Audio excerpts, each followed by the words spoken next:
ABC in the main, Mr. Mafundla, and I think 15 or so, I don't know how many, Jonathan? 27 other parties.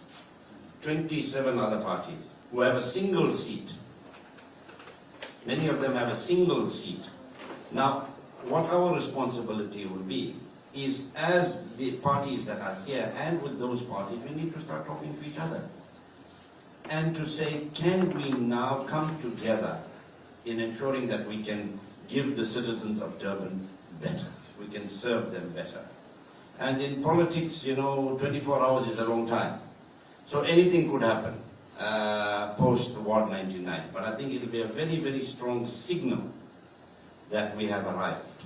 And when we say we mean the others, except for the ruling party have arrived. On the question of coalitions, I'll pass it on simply to the others. But you see, the fragility of coalitions, not only is it in KZN or in South Africa, but around the world. I addressed a conference 2 weeks ago in Abidjan, Ivory Coast, where there were 20 political parties from different countries, that were African countries. And we all realized that coalitions are a very, very fragile instrument. It's going to be based on goodwill, it's going to be based on understanding, it's going to be based on having some kind of a document which charters the way on how you're going to work. But being in a coalition or cooperating with another party does not mean that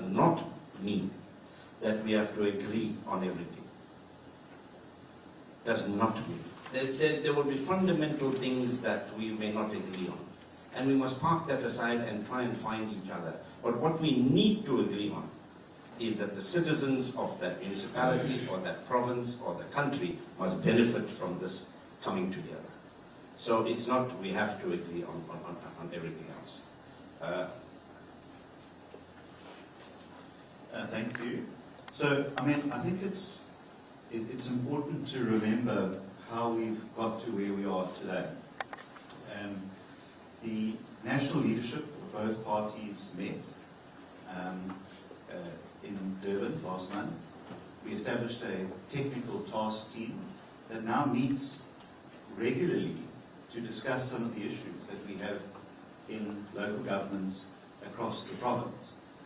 And we've agreed in that task team to localize it even further into local structures to try and resolve it, those differences at source.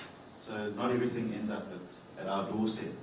But if we can't resolve it in the province, then we will call on our national leaders to assist us as well. And I think that what we're seeing here today is an expression of those fruitful engagements between our leaders, fruitful engagements that we've had in the technical task team. And day by day, we're finding out what we can agree on and what we can't agree on. Because Simpiwe, the DA is still an opposition party in many of those governments, and we will continue to play a role as opposition. And where we can leverage the work of the task team to resolve those problems, we will do so. But where we're unable to find each other, we will continually hold those in government accountable. So nothing will change. Our stance on clean governance is stronger than ever, actually, because we know that voters are looking to us to show that we can govern and that we can hold governments more accountable than they have ever done before. And so we will continue to do that.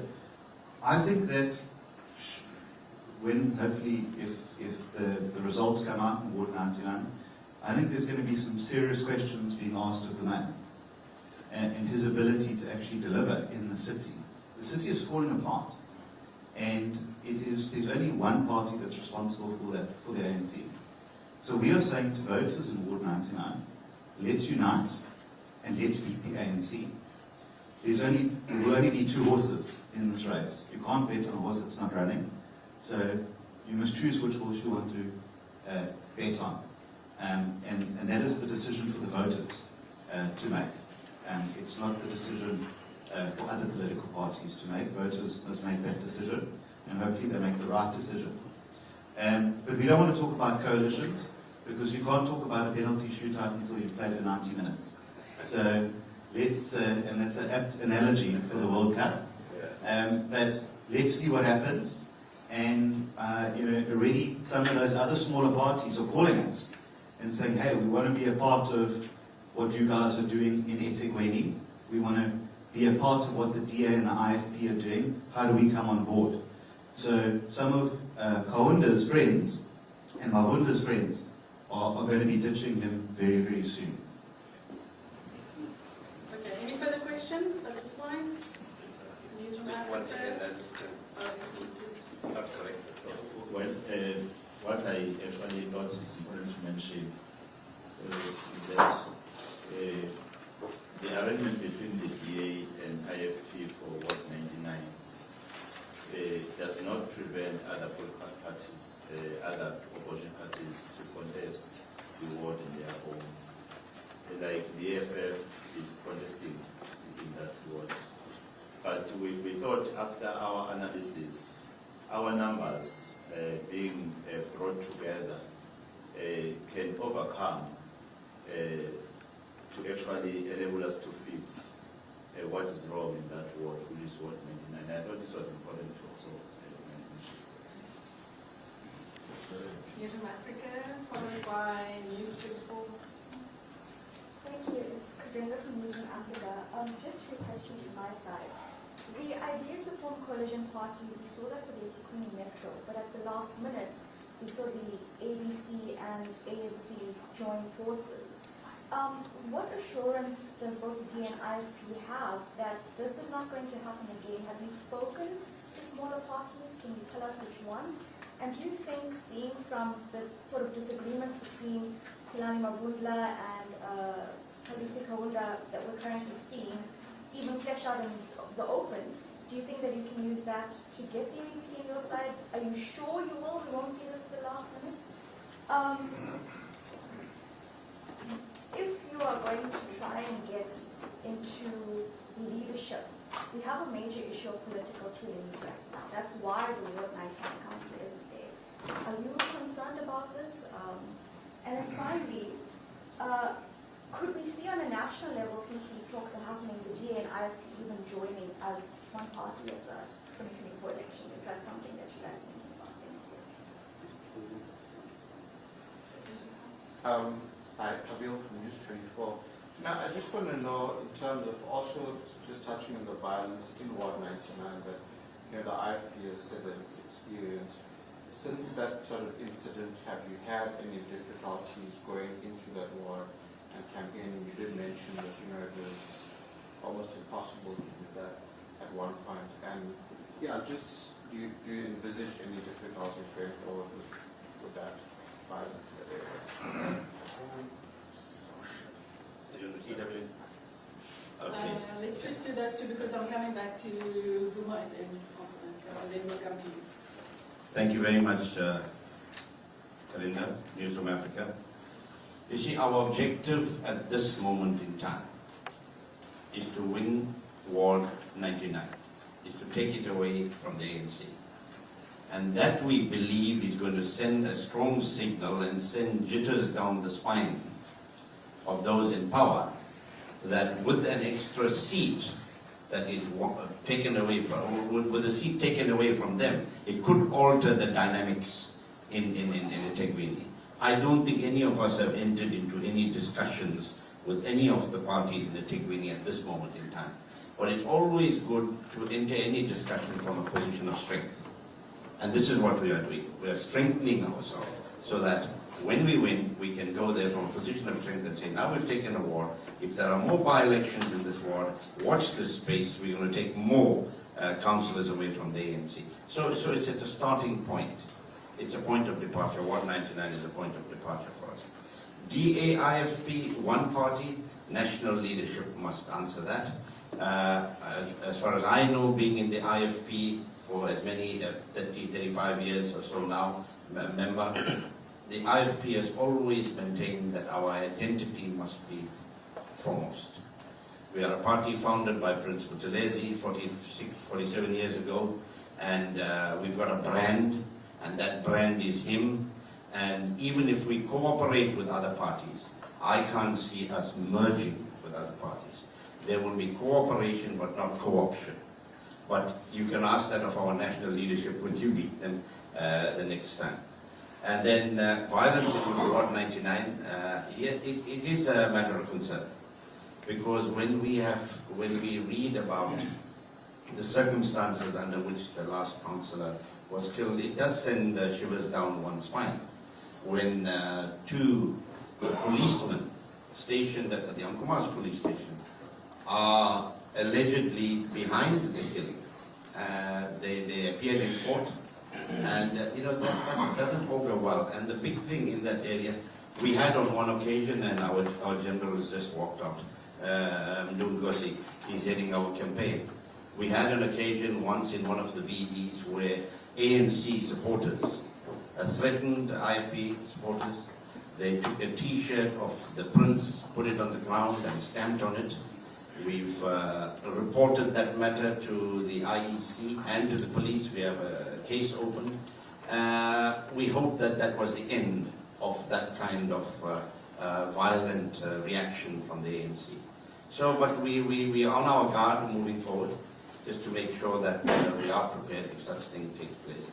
But this whole thing about tenders, not only there but throughout the country, I think is something that is really, really causing a lot of the inter-party tension, intra-party tension, and one has just got to be too careful. I mean, I don't know if you know already, but I understand that somebody from the Office of the Auditor General was actually threatened in the Tegwini. And it happened before, when a group of people walked into a meeting in the Tegwini and threatened whoever was there. And I believe it's happened again. So maybe that's something you can find out. I'm not going to tell you where I got the news. You all don't tell us where you all get the news from. So I won't tell you where I got it from. But that's what I believe has happened. And that person is under police guard and being, as a member of the audit committee. Because somebody said, don't dare come here and look at this contract or the other contract. So that's it. So I'll stop there and pass on to my leaders.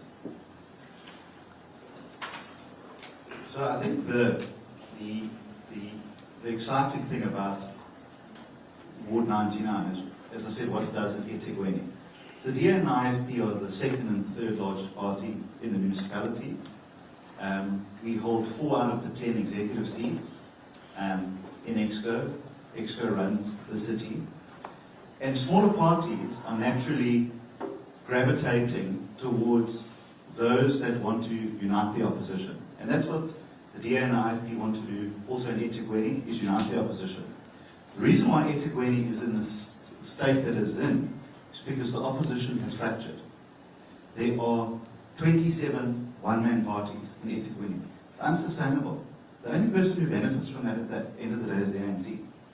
And so we believe that the time has come through our parties to unite the opposition, to take the 2 biggest parties in the municipality, the DA and the IFP, and take the lead on that. And I'm sure we will see in the next while, in the next months, some other discussions and some other interactions. And, the great thing about WhatsApp is, party leaders are messaging and saying, hey, come on, man, it's time we start talking. And even people in office-bearing positions are messaging, saying, come on, man, let's talk. But it must be under the right circumstances. And once the 90 minutes is ended, then we can start looking at penalty shootouts. But I'm convinced, and we are convinced, that a united front in eThekwini can push the ANC out eventually. And that has to be the plan, and that's what Ward 99 hopefully is the precursor to. Thank you very much. Dean, we are now going to ask, where is Uma? Followed by EWA. Let me just see if there are any simply words. Okay. So we will ask Uma FM, then go to EWA. This seems to be another one. Oh, okay. I thought it was only the state broadcaster that gets extra questions. Okay, let's do this. We will go to Uma FM, EWN, and then a last round, which will be SABC and News from Africa. Africa, or are there any further hands? Are we fine with that? Okay. It's probably here from UIFM. Just a question for both parties. What are some of the long-term measures that the parties have implemented or are still planning to implement in order to fight or tackle the high unemployment rate in some of the large parts in Ward 99? And also, what is the biggest outcome that can be expected from this collaboration between the Inkatha Freedom Party and the Democratic Alliance? Thank you, Members. Eyewitness News. My question is directed to Ms. Nduli of the IFP. Ms. Nduli, given the fact that Ward 99 is one of the hotspot areas of the previous violence between the ANC and the IFP, are you not worried about that? Are you not worried about that violence still continuing? But also, part of it was answered in that kind of question, but also, are you assured that going back to campaign in that ward this time around, there will be instances that we saw? We had the one that you're talking about now of the Prince T-shirt being destroyed by ANC supporters. But also, are there any talks between the IFP and the new leadership of the IFP when it comes to this so-called violence? Thank you. Okay, we'll quickly do those two questions and then go to our final two questions after that. Let me just say just quickly to Boomer FM, you know, I think if you look at a municipality like such as a municipality, where the DA occupies a chair of infrastructure or electricity it is in that municipality, and you start to see the change that's taking place in that municipality, because the ANC is not in power. They can't steal, they can't mess it up, they can't hand it out to their friends, and so you're able to see that growth and that change and a better economy. And so the message really, I think, has to be to voters is that if we want to continue with low growth, high unemployment, the ANC will guarantee that. Where we can have opposition-led governments, we can change that situation. So I think that must be on the front and centre minds of voters in Ward 99. Thank you. Well, I will take the one on the historical violence that took place in Ward 99 and the issue of the talks. In fact, Prince Mangosuthu has initiated talks between the IFP and the ANC so that we bury the wounds of the past. You know that we're involved mostly in the killings, the ANC and the IFP in the province of KwaZulu-Natal. So we've initiated that. Unfortunately, we did not get a joy. We were unable to, in fact, reach with the intended, in fact, outcome of such initiatives. We are quite concerned about the issue of the violence and the killings which are taking place in KwaZulu-Natal, where councillors are assassinated together with the officials of the IFP. And we have been calling for the police to ensure that they arrest the perpetrators, especially those who are sending people to assassinate the councillors and the officials. And we believe that is the first step that we need to take to actually ensure that the police are arresting those who are the perpetrators and they are brought on book and they get consequences for their actual conduct.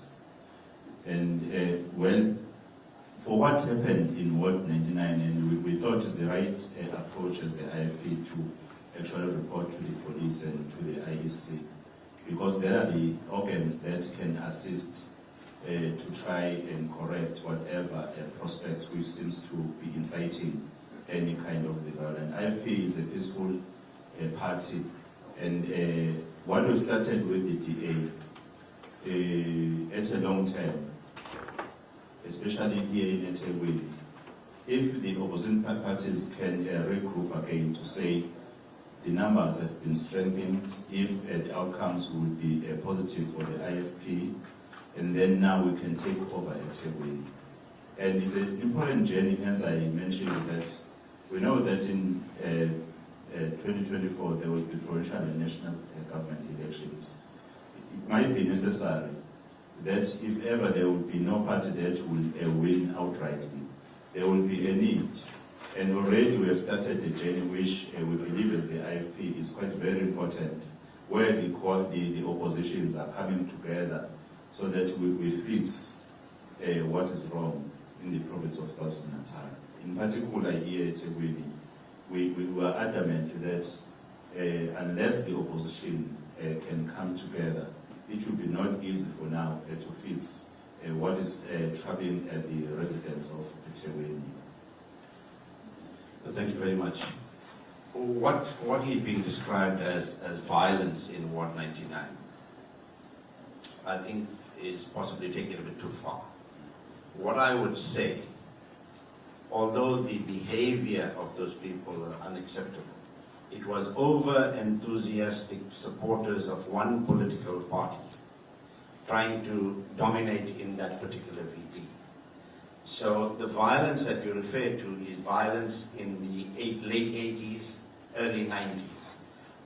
Certainly there was violence in that area between the two parties. You know, the Internasan violence caused the deaths of thousands of people from both parties, and that's something our leadership is involved in, as Mbamba has said.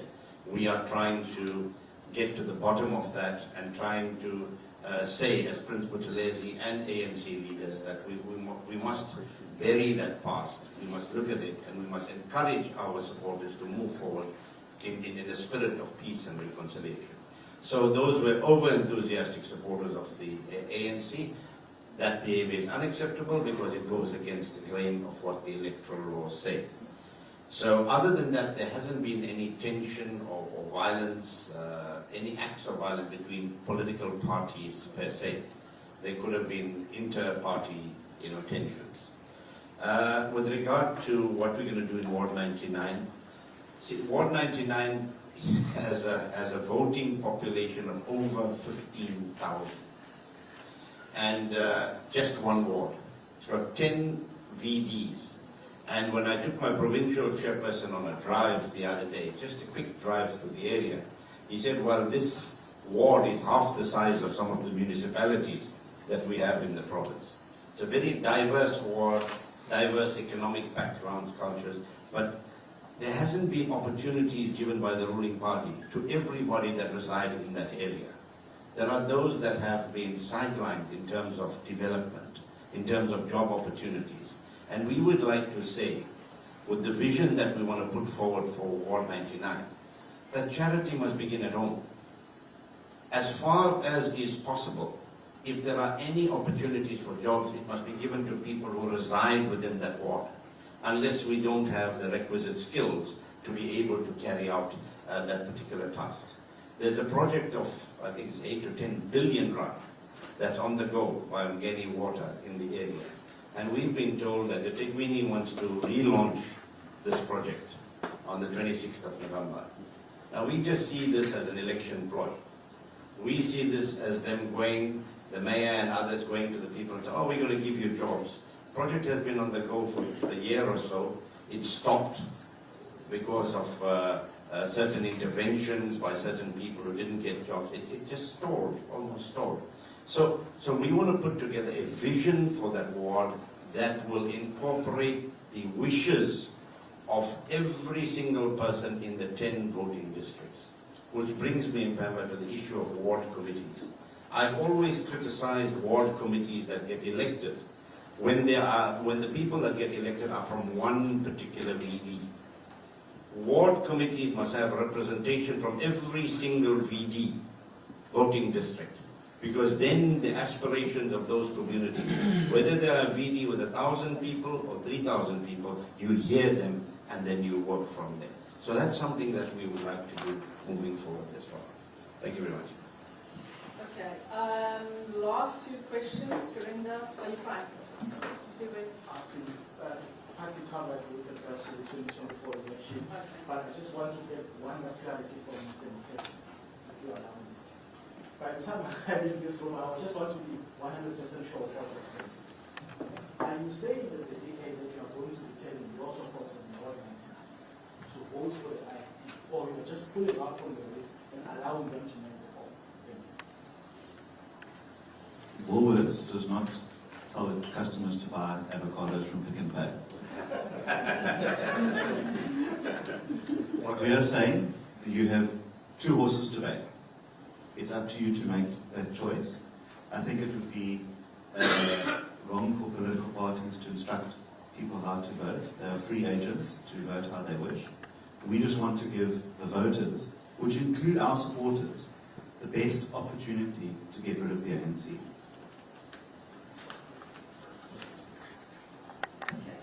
Are there any further questions or no? Not at all. I want to take this opportunity to thank all of you for coming. I think it was a great media turnout. Thank you for spending this hour with us, and I want to also take the opportunity to thank the leadership of both parties led by Honourable McPherson and His Worship the Mayor of the King Fitzroy District, Councillor Thuli. Mr. Singh? Sorry, sorry, there's one other thing that I thought we should raise that should be of public knowledge, is that we have been studying the voters' role in Ward 99. And from the day we knew we were going to be contesting elections. And we found that in some instances, you will get 120 people registered at one address. Now, we've got the information here. For example, 97 Bissett Street in Amkumas is where South African Police Station is. I've been to that police station many times, and I know you won't even have 97 people incarcerated in there. I was thrown in there for something some time ago. But over 100 people registered at that address. We've got another address, number 2, Brad Street, where there are about 100 names that appear on the voters' roll as people registered there. And these are the kind of objections we've been lodging to the IEC. Please go and investigate where these people come from. And to top it all, it's not that they are registered at those addresses, but their voting point is outside of the voting station in that area. It's 10 kilometers away, 8 kilometers away. So something's not right. And then we've sent this in a detailed objection to the IEC, and the IEC's response to us is somewhat flippant, I would think, where they say, well, we need to give notice to those people that we are objecting to them being on the voters' roll. We do not compile the voters' roll. The voters' roll is compiled by the IEC. They put the addresses in. It's not us. Where are we going to find these 400 people and write to them within 2 or 3 days and say, listen, we are going to object to this? So we are taking this matter up further. I think it's a matter that not only impacts on Ward 99, but impacts generally on the credibility of the voters' roll and the time frame within which people or parties can object. We don't want a tick-the-box exercise, because I believe, and we've been having discussions, that this kind of manipulation, quote-unquote, of voters' rolls has been existent for many, many years. And that's why in some areas you wonder, how did you lose? And then you find people being bussed in. And in a by-election, it happens more than any other time. So we are going to be taking this up. We've already drafted a letter, which the leadership will look at now, that we're going to send to the IEC in response to them saying, we must go and investigate. But you cannot have 120 people registered in the police station address. You cannot have 100 people registered in Brad Street. You cannot have people registered in an area that is vacant. That's what we found. And those addresses are not put there by us, it's put there by the IEC. So I just thought we should raise that as something that we are going to be taking up with the IEC as we move forward, specifically and generally. Thank you very much. Thanks, Alice. Thank you very much, Chief. I think we should also make that letter or that formal complaint that you've compiled available to the media. So I think we will send that. But thanks again, colleagues, for your time. Thank you for joining us. Thank you for the leadership of both political parties. We hope to see you again soon. Thank you very much. There's some tea and coffee there.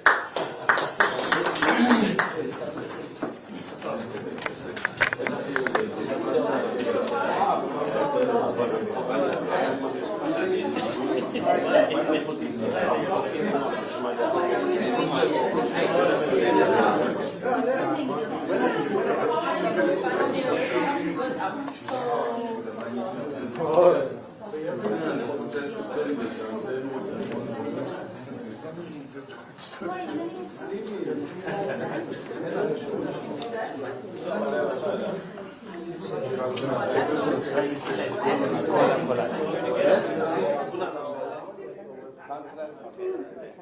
Just one question.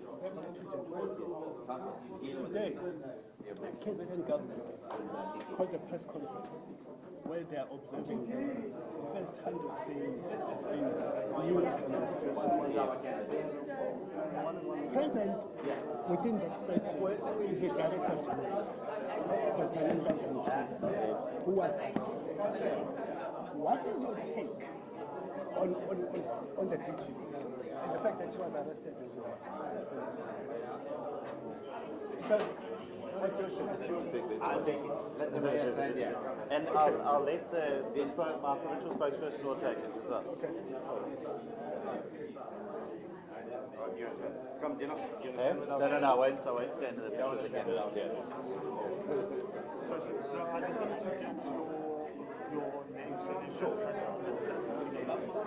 I'm going to write it down. General. Okay, well done, my friend. Oh, are you happy with that, Tim?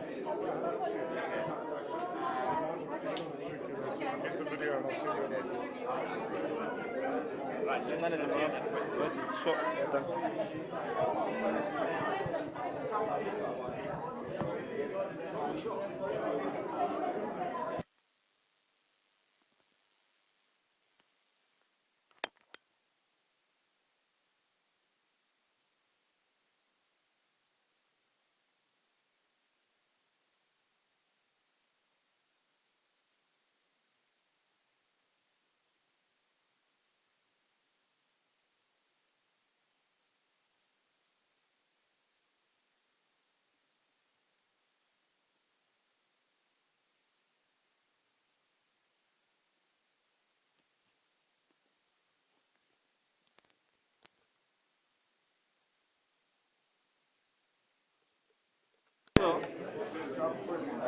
Job.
It's good, but that's not as fun.